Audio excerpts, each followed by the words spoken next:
Welcome. In this video, I'm going to show you 3 methods to convert Roblox credit to Robux. All right. If you find this video helpful, please leave a like and subscribe to the channel for more such tutorials. Now, first up, go ahead and open up a web browser. It could be on your phone or mobile device and just log into roblox.com.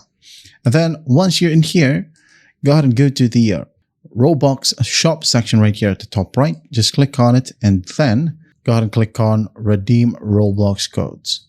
This is the first option. All right.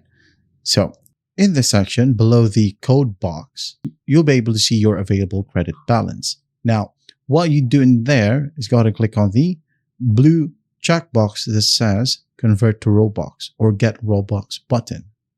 And then just basically follow simple prompts.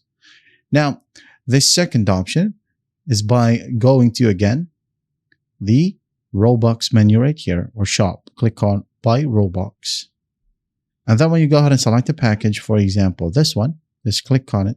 And then in this section, if you have available balance or Roblox credit, you'll be able to see a payment option right here, Roblox credit current balance. So when choosing a payment method at checkout, select Roblox credit. All right. Now the third option is by clicking on the settings icon right here. Now go ahead and click on settings.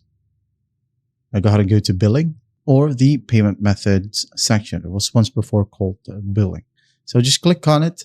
And then once done, locate your Roblox credit current balance right here, and then click on convert to Robux and select redeem or confirm to complete the transfer. And that is how you convert Roblox credit to Robux. I hope this video helps, and I'll see you in the next one.